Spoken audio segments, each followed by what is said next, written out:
Assalamualaikum warahmatullahi wabarakatuh. Pemirsa, senang sekali kita kembali berjumpa dalam Tafsir Al-Misbah, mengenal lebih jauh Juz Tabarak bersama Bapak Quraish Shihab. Dan pemirsa, untuk episode kali ini kita memasuki surah kedua dari Juz Tabarak, yaitu surah Al-Qalam yang terdiri dari 52 ayat. Dalam bahasan pertama surah Al-Qalam ini, pemirsa, kita akan lebih jauh mengenal akhlak dan budi pekerti Nabi kita tercinta Muhammad SAW. Nanti akan dijelaskan lebih jauh oleh Bapak Quraish Shihab. Sebelumnya kita sapa dulu Pak Quraish. Assalamualaikum Pak Quraish. Waalaikumsalam. Apa kabar hari ini Pak Quraish? Alhamdulillah. Baik ya, alhamdulillah. Langsung saja Pak Quraish, kita mulai bahasan kita hari ini. Baik, bismillahirrahmanirrahim. Alhamdulillahi wa kafa wa salatan wa salaman ala ibadihi allazina istafa. Kita insyaallah akan membahas surah Al-Qalam. Ada juga yang menamainya surah Nun. Itu Nun sesuai dengan kata pertama pada surah ini, atau Al-Qalam sesuai dengan kata yang kedua. Surah kita ini dimulai dengan kata Nun. Beda-beda pendapat ulama apa sih artinya Nun itu. Ada yang berkata tinta, ada yang berkata ikan. Tapi pendapat yang paling populer hanya Allah yang tahu. Itu yang paling populer. Akhir-akhir ini ada yang mengartikan Nun itu adalah salah satu, dan itu memang dalam kenyataan sehari-hari, salah satu dari huruf alfabet bahasa Arab. Alif, ba, ta, sa, jim, sampai ada Nun. Diamati di dalam Al-Quran, ada surah-surah yang dimulai dengan huruf-huruf seperti ini. Seperti Alif, Lam, Mim, Shad, Qaf, Ha, Mim, Kaf, Ha, Ya, Ain, Shad, dan seterusnya. Salah satu makna yang difahami oleh pakar-pakar adalah bahwa huruf ini semacam tantangan. Seakan-akan Allah berfirman begini, Al-Quran ini kalimat-kalimatnya tersusun dari huruf-huruf semacam Alif, Lam, Mim, Nun. Saya tantang kamu, coba membuat semacam Al-Quran yang kalimat-kalimatnya tersusun seperti huruf-huruf yang kamu kenal, yaitu Alif. Di sini yang disebut Nun. Coba bikin. Mereka tidak akan mampu membuatnya. Itu salah satu makna dari kata Nun. Tantangan. Surah kita ini oleh sementara ulama, banyak ulama yang menyatakan bahwa dia adalah wahyu yang kedua yang diterima oleh Nabi. Kalau wahyu pertama kan 5 ayat pertama surat Iqra. Bacalah demi karena Tuhanmu, Iqra bismi rabbikal ladzi khalaq. Yang kedua, dia berbicara tentang Nun, huruf Nun, wal qalam, dan qalam, pena. Karena itu ulama-ulama berkata bahwa sejak dini kitab suci Al-Quran ini sudah memberi perhatian yang sangat besar menyangkut bacaan dan tulisan. Karena sejak ayat kedua sudah bicara tentang pena dan huruf. Oke. Kalau pada surah Iqra, junjungan kita Muhammad sallallahu alaihi wasallam diangkat menjadi nabi, ya kan? Maka awal surah Al-Qalam ini menjelaskan mengapa dia diangkat jadi nabi. Atau istilahnya konsideran pengangkatannya. Waktu beliau mendapat wahyu yang pertama, ada orang-orang yang berkata, kasihan, gila dia.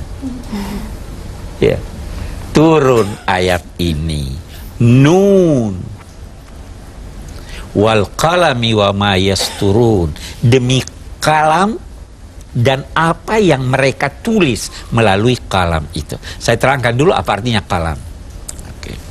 Kalam itu kalau dari segi bahasa berarti memotong. Memotong kuku, taklimul azafir. Dulu orang menggunakan alat tulis itu apa toh? Lidi atau apa yang dipotong ujungnya. Karena itu alat tulis dinamai kalam.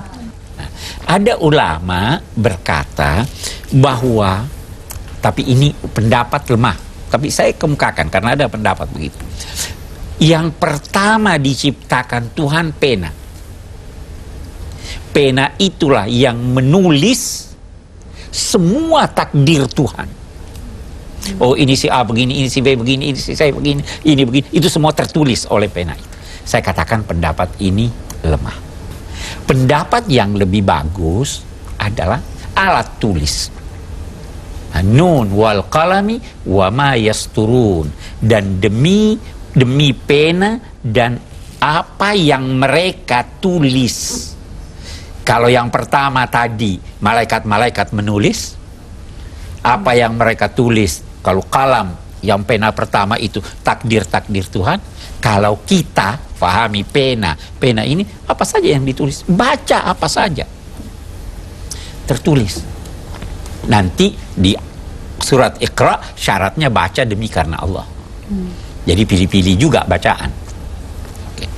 Nun wal qalami wa ma yasturun. Demi itu semua, ma anta bi ni'mati rabbika bimajnun. Engkau wahai Nabi Muhammad bukanlah seorang gila berkat nikmat Tuhan.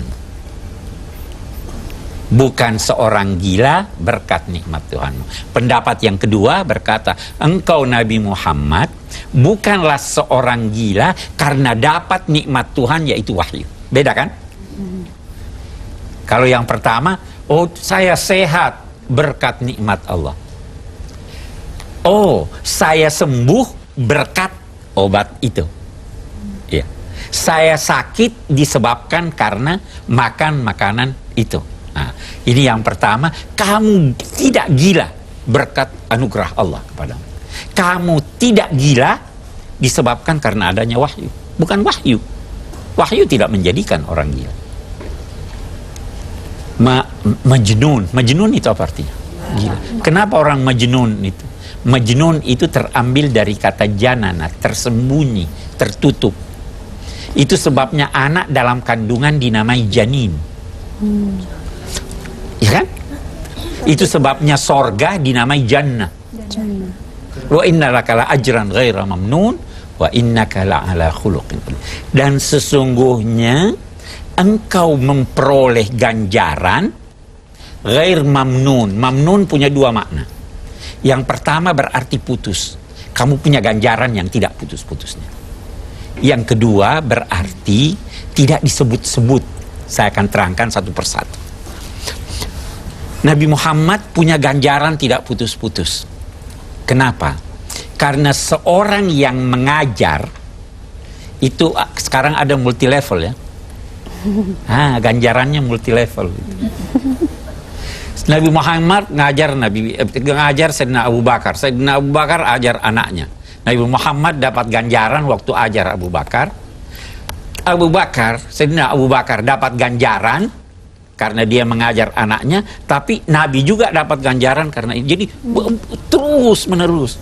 Siapa yang melakukan sesuatu yang baik kemudian ditiru orang, maka dia dapat ganjaran, yang meniru dapat ganjaran, yang meniru lagi dapat ganjaran, ini terus.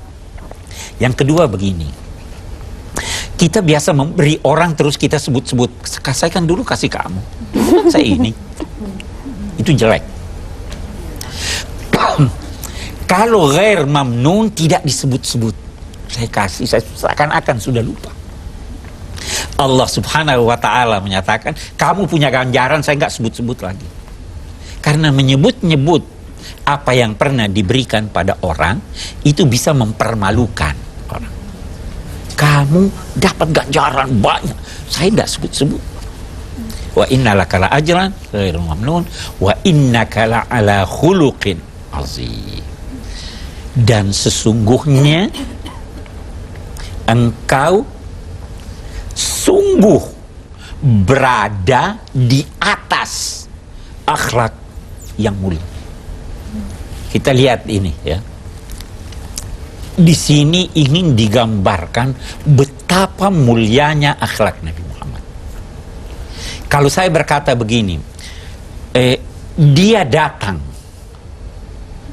yang mana lebih kuat penekanannya, kata dia datang atau sesungguhnya dia datang? Sesungguhnya. Jadi dia katakan innaka, sesungguhnya engkau. Baru itu kata inna. La itu artinya sungguh, aku bersumpah. Yang mana lebih kuat, kata sesungguhnya dia datang atau saya berkata sesungguhnya, sungguh saya bersumpah dia datang? Sudah dua. Yang mana lebih tinggi maknanya, dia berada atau dia di atas? Di atas. Innaka la'ala, di atas. Jadi orang lain itu akhlaknya biasa-biasa aja, berada di sini, tapi engkau ada di atas. Khuluqin itu dalam bahasa Al-Quran, kalau ada tanwin n, ajren, ajron, kafurun, itu antara lain menunjukkan keagungan. Jadi khuluqin apa artinya? Akhlak yang agung, bukan akhlak ini. Baru diakhiri lagi azim, agung, besar. Kalau anak kecil berkata berat, itu benar berat atau tidak? Berat buat dia, buat ibu tidak. Kalau ibu berkata berat, itu buat anak kecil, beratnya luar biasa. Kalau Tuhan berkata agung, ini tuh kamu berada di akhlak yang agung. Itu sudah tidak bisa dibayangkan lagi. Engkau wahai Muhammad berada di atas, sungguh berada di atas akhlak yang sangat agung. Kenapa itu ya? Sayyidah Aisyah ditanya, bagaimana sih akhlaknya Nabi itu? Beliau jawab, akhlaknya Al-Quran. Kita tanya sekarang. Ada orang yang bisa fahami seluruh kandungan Al-Quran? Gak ada. Yang paling bisa hanya Nabi Muhammad. Ada orang yang bisa mengamalkan secara utuh sepenuhnya Al-Quran? Tidak ada. Hanya Nabi Muhammad. Jadi Nabi Muhammad itu adalah Quran berjalan. Kana khuluquhu Al-Quran. Kita akan lihat sedikit akhlak itu apa toh? Budi pekerti itu apa? Tingkah laku? Belum tentu begitu. Ada orang pura-pura bertingkah laku, itu namanya dia berakhlak mulia. Tingkah lakunya kelihatan baik, itu bukan akhlak. Akhlak itu adalah kondisi kejiwaan, sumbernya dari jiwa, yang menjadikan seseorang melakukan amal-amal terpuji dengan mudah. Dengan mudah. Saya senyum pada ibu ini berbaik-baik, tapi hati saya, waduh ini saya terpaksa nih duduk di sini. Itu bukan akhlak. Melakukan sesuatu yang baik secara mudah. Ini Sudah otomatis itu. Lihat orangnya terus senyum begitu. Lihat ini gitu. Tidak dipaksakan, tidak ada pemaksaan. Itu artinya akhlak. Akhlak itu tidak bisa muncul tanpa ada pengorbanan. Kalau Anda tidak mau korban, semakin banyak pengorbanan Anda, semakin tinggi akhlak Anda. Ya kan? Jadi kalau begitu Nabi Muhammad ini pengorbanannya luar biasa. Saya dimaki orang, ini enggak, saya korban, enggak apa-apalah. Akhlak. Saya memerlukan sesuatu, ada orang lain yang perlu, saya korbankan kepentingan saya kasih dia. Itu akhlak. Jadi akhlak tidak ada tanpa pengorbanan. Kalau orang enggak mau berkorban, udah deh, dia bilang begitu sama saya jawab dia. Itu enggak ada pengorbanan. Nah, innaka la'ala khuluqin azim. Akhlak itu, kalau kita bicara akhlak, ada akhlak kepada Tuhan. Ada akhlak kalau kita kepada Nabi. Ada akhlak kepada sesama manusia. Ada akhlak kepada lingkungan, kepada binatang, kepada ini. Ada akhlak. Di mana akhlak Anda kepada ini? Anda harus pelihara dia. Itu Nabi Muhammad begitu. Itu sebabnya Nabi Muhammad, kalau kita bicara akhlaknya, barang-barangnya yang tidak bernyawa pun dia beri nama. Karena barang ini perlu dipelihara, seakan-akan mempunyai personality. Pedangnya Zulfiqar, ada gelas minumnya As-Sadir. Seakan-akan ini perlu kalau kita paling kucing kita kasih nama. Ya kan? Atau gelas kita ya gelas papa dan mama, ya. Semua cerminnya ada namanya, sisirnya ada namanya. Ini perlu persahabatan. Itu sebabnya panjang sih kita kembali kepada ayat kita. Kamu itu jadi nabi, saya angkat karena apa? Konsideran karena akhlakmu tinggi. Fasatubsiru wa yubsirun. Nanti kamu akan lihat dan mereka pun akan lihat. Kamu kan sekarang dituduh gila. Nanti kamu lihat. Mereka juga akan lihat. Kamu bakal lihat di dunia dan kamu bakal lihat di akhirat. Pengikut-pengikutmu pun akan lihat di dunia dan akan lihat di akhirat. Siapa yang gila? Kan dituduh gila. Sekarang sudah terbukti itu bahasan-bahasan tentang tokoh Nabi Muhammad itu diakui bahwa ini salah seorang, kalau bukan berkata orang yang paling hebat yang dikenal oleh sejarah. Orang berakal atau tidak? Jelas berakal, bukan gila. Fasatubsiru wa yubsirun. Bi ayyikumul maftun. Al maftun berarti gila atau kacau pikirannya. Nanti kita akan lihat siapa sebenarnya yang gila ini. Siapa sebenarnya yang kacau ini pikirannya. Kamu tidak. Tuhan pelihara kamu. Biayikumul maftun. Inna rabbaka huwa a'lamu biman dhalla an sabilihi wa huwa a'lamu bil muhtadin. Sesungguhnya Tuhanmu, Dia yang lebih tahu siapa yang sesat jalannya dan Dia yang lebih tahu siapa orang yang mendapat petunjuk. Saya ingin rinci sedikit ayat ini. Kalau kita memperhatikan wahyu-wahyu yang pertama turun, tidak ada disebut kata Allah. Iqra bismi Rabbi. Di sini inna rabbaka, bukan dikatakan inna Allah. Ya ayyuhal muddassir qum fa'anzir wa rabbaka. Tidak digunakan kata Allah. Kenapa itu? Karena kaum musyrik, orang kafir pun percaya Allah. Tetapi Allah yang mereka percayai itu sifatnya berbeda dengan Allah yang dipercayai oleh Nabi Muhammad. Tetapi Allah yang mereka percayai sifat-sifatnya berbeda dengan yang kita percayai. Kalau Al-Quran sejak semula berkata Iqra bismillah, bacalah dengan nama Allah, mereka berkata, kan saya juga baca dengan nama Allah. Tidak, baca dengan nama Tuhanmu. Bukan Tuhan yang mereka sembah. Tuhan yang pelihara kamu. Iqra bismi rabbik, di sini apa? Inna rabbaka. Tuhan yang pelihara kamu. Baru dikatakan inna rabbaka huwa a'lamu biman dhalla an sabili. Mestinya kalau kita lihat terjemahan, Bu, ya.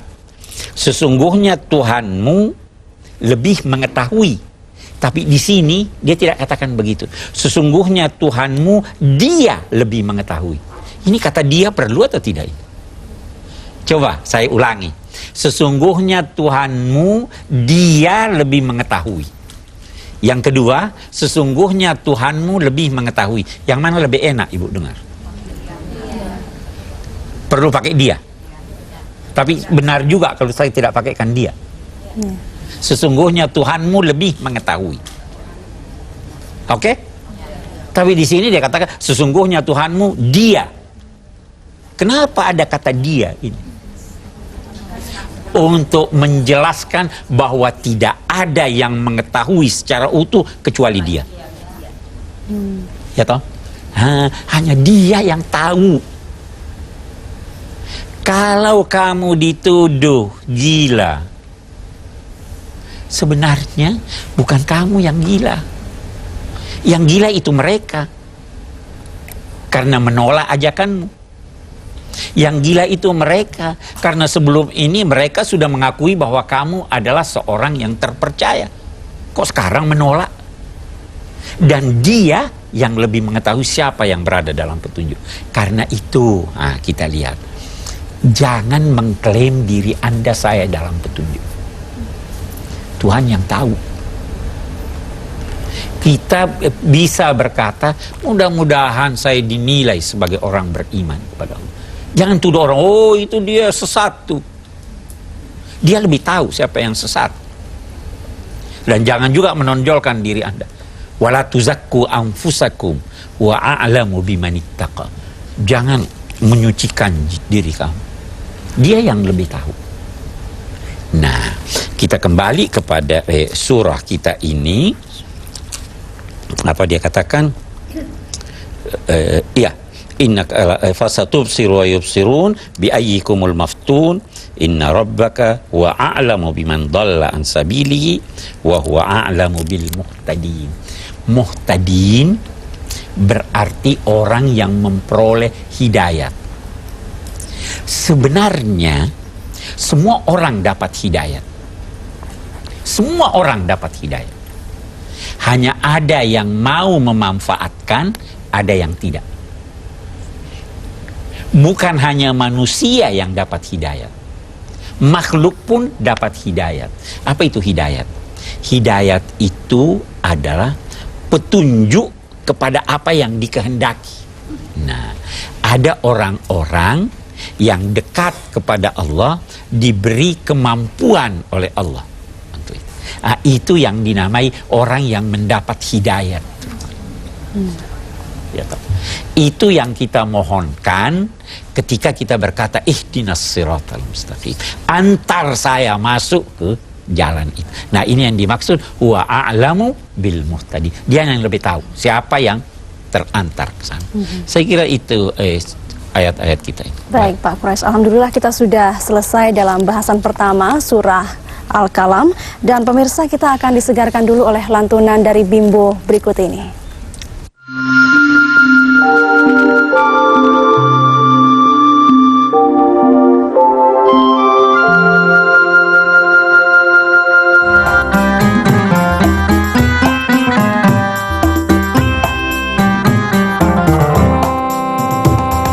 Salam kasih dan cinta ya Rasul, salam rindu kami. Salam rindu kami.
kembali dalam Tafsir Al-Misbah mengenal Juz Tabarak bersama Bapak Quraisy Shihab. Alhamdulillah, tadi kita sudah diberi penjelasan mengenai budi pekerti Nabi yang kita cintai, Nabi Muhammad SAW. Pak Quraisy, saatnya kita untuk menerima beberapa penanya, dimulai dari Mas Wahyu yang di tengah dulu. Silahkan Mas Wahyu. Terima kasih. Tadi Nabi dikatakan memberi nama perkakas ya, barang pedangnya, Zulfikar dan sebagainya. Nah sekarang kita di Indonesia banyak seperti misalnya di keraton memberi nama keris. Ada meriam juga si Jagur, ada Ki Amuk. Noh. Tetapi kesininya keris tersebut kemudian dimandikan. Nah itu bagaimana hal kejadian seperti itu? Terima kasih. Soal pemberian nama-nama. Nabi memberi nama-nama dalam konteks seakan-akan menjalin persahabatan dengan itu. Nah, mandikan atau jangan kita istilahkan mandikan, mencuci keris boleh enggak? Mencuci pisau boleh enggak? Boleh. Niatnya untuk membersihkan. Tapi kalau memandikan dalam arti oh ini sakral, ini ada tuahnya, ini punya pengaruh selain pengaruh Allah, itu bisa jadi syirik. Itu tidak dilakukan oleh Nabi. Ya, jadi pemberian nama itu kita lihat apa tujuannya. Bagaimana prakteknya. Kalau memberi nama untuk memelihara, untuk bersahabat, untuk ini, itu boleh-boleh saja. Saya kira itu ya. Oke. Baik, Mbak Cece dulu mungkin. Silahkan Mbak Cece. Setelah kita diberi petunjuk oleh Allah Subhanahu wa Ta'ala dan kita diberi hidayah, bagaimana kita memelihara dan menjaga hidayah itu agar kita selalu senantiasa diridhoi oleh Allah. Itu aja. Saya bagus sekali pertanyaannya, tapi saya akan memberi satu contoh. Kita ini, dalam diri kita ini, itu dilukiskan hati kita, kalbu kita, seperti satu ruangan. Di samping ruangan ini, katakanlah istana, di samping itu ada pavilion. Di istana ini ada monitor. Di luar istana ini ada pagar. Di pavilion tinggal nafsu.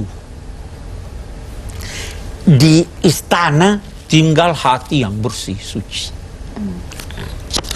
Hati yang bersih dan suci ini ada monitornya. Dia bisa lihat keadaan di luar. Di luar ada pagar. Di luar pagar ada setan. Setan ini sering masuk ke pavilion, ketemu dengan nafsu. Nah, kalau pagar Anda ini itu adalah ibarat ketentuan-ketentuan agama. Salat, puasa, sedekah, akhlak yang baik. Nah, kalau ini kuat, setan tidak bisa masuk. Kalau dia tidak bisa masuk, apa yang dia lakukan? Dia tiup asap. Asap mudah masuk sehingga mengotori monitor. Begitu monitor kotor, dia bisa lincah. Bagaimana caranya, ini tadi pertanyaannya, bagaimana caranya memelihara ini? Bersihkan terus monitor Anda, bersihkan hati Anda. Bagaimana membersihkan hati? Banyak zikir. Yang saya maksud dengan zikir bukan sekedar membaca Allah subhanallah. Kita sekarang ini berzikir. Kita bersilaturahmi bisa jadi zikir, salat bisa jadi zikir, merenung bisa zikir. Nah, itu caranya kita memelihara itu. Kalau tidak, kotor monitor, ini kolusi habis. Dikuasai, istana dikuasai. Saya kira itu ilustrasinya kira-kira seperti itu. Okay. Insya Allah jelas ya Mbak Cece. Kita ke Mas Edi, kalau gitu Mas Edi silahkan. Baik.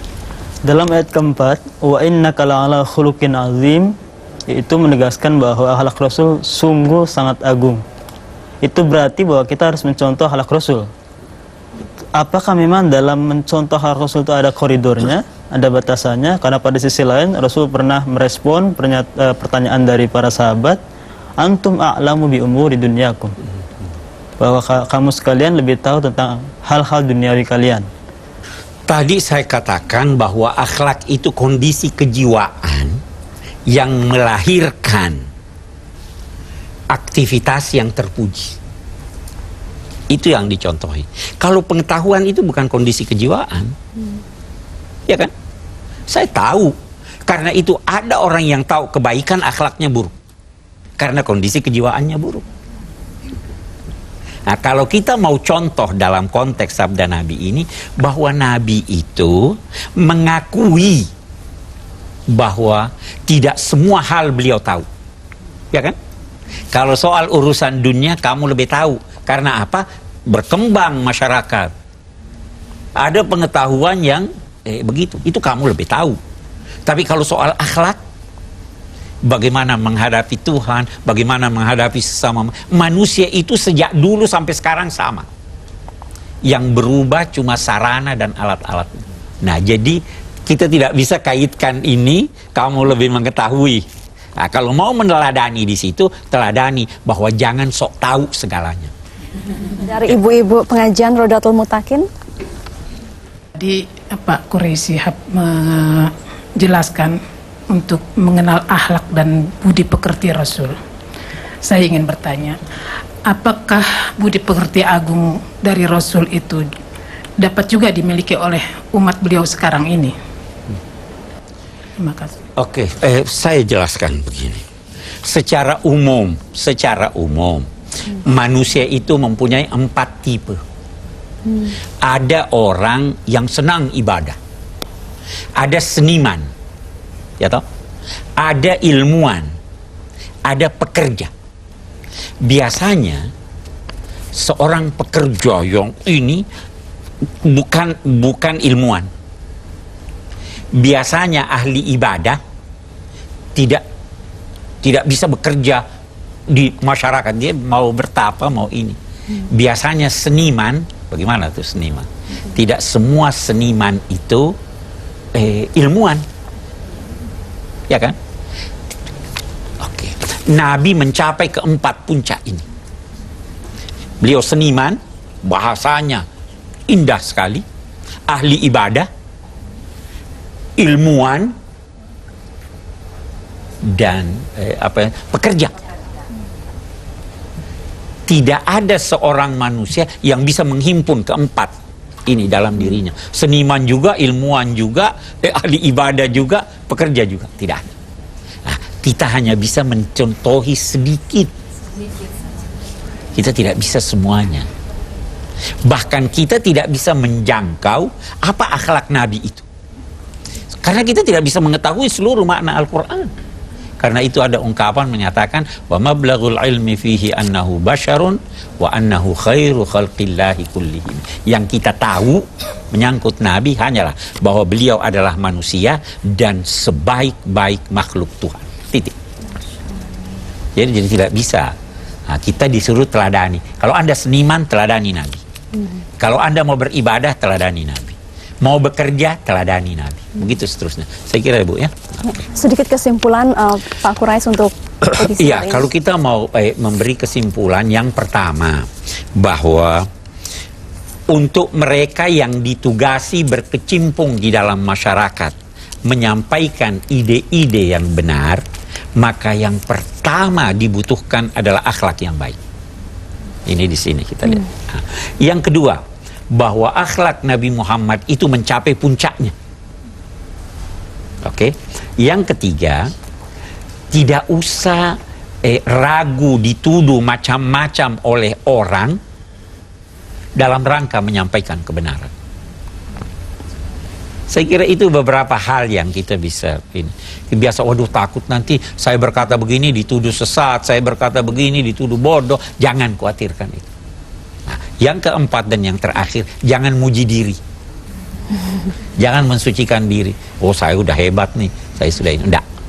Tuhan yang lebih tahu siapa yang sesat, dan siapa yang ini. Saya kira itu kesimpulannya dapat Baik, kita. Pak Quraisy Shihab, terima kasih. Tamu-tamu hari ini juga terima kasih ibu-ibu dari pengajian Rodatul Mutakin, Mbak Cece, Mas Edi dan Mas Wahyu, terima kasih sudah hadir hari ini.